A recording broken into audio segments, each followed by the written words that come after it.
Alors, je suis Hugues Vinet, directeur de la recherche de l'IRCAM et également coordinateur du projet européen Vertigo. Donc en fait, le projet vient d'une initiative de la Commission européenne qui au départ s'appelait ART-ICT et qui après s'est appelée STARTS et qui vise à mettre en relation des artistes avec des projets de recherche dans le champ technologique, les artistes pouvant contribuer aux enjeux d'innovation d'un projet de recherche. Et naturellement, j'ai participé aux premières consultations qu'il y a eu depuis peut-être 2012-2013, dans la mesure où l'IRCAM est vraiment une institution prototype de cette relation entre art et science. Et la Commission européenne avait réuni les différents acteurs européens de ce sujet. Bon, j'ai participé à des comités de supervision d'un certain nombre de projets qui ont été menés. Et à un moment donné, la Commission européenne a lancé le premier appel à projet ICT 36 qui visait précisément à structurer cette communauté.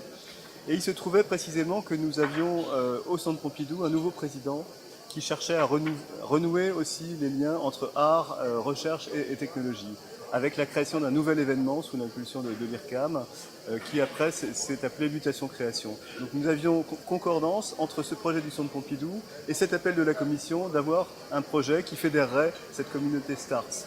Donc c'est ce que nous avons fait, nous avons répondu à cet appel d'offres et l'appel en fait demandait à la fois que nous organisions un système de résidence artistique en lien avec des projets de recherche, mais d'autre part que nous développions un site web qui allait fédérer cette communauté et également que nous organisions un événement annuel qui montrerait les résultats de ces résidences avec, je dirais, une grande ampleur médiatique.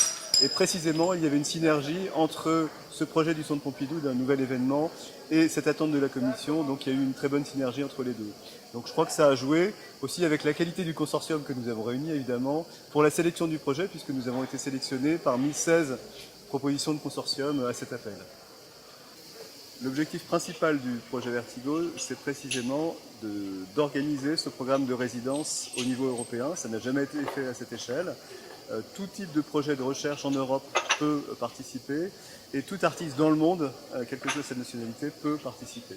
Donc ça, c'est vraiment quelque chose de très important. Mais nous avons souhaité aller au-delà et pas seulement, je dirais, considérer les artistes comme des prestataires de projets de recherche qui pourraient par exemple les aider en termes de communication, mais vraiment d'être un acteur de cette recherche.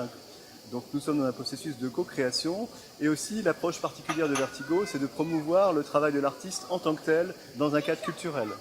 Donc ça, c'est vraiment quelque chose que nous avons mis en place dès le départ et nous sommes appuyés d'ailleurs à cet effet sur un réseau de correspondants artistiques. Il y a une vingtaine aujourd'hui d'institutions culturelles dans le monde, surtout en Europe mais également dans le monde, qui sont associées au projet et qui relaient aussi les réalisations artistiques du projet. Donc ça, pour les artistes, c'est très important puisque le travail qu'ils vont réaliser s'inscrit non seulement en lien avec les technologies les plus innovantes, mais également bénéficiera d'un réseau et d'un soutien dans le champ culturel, je dirais, avec les meilleures institutions.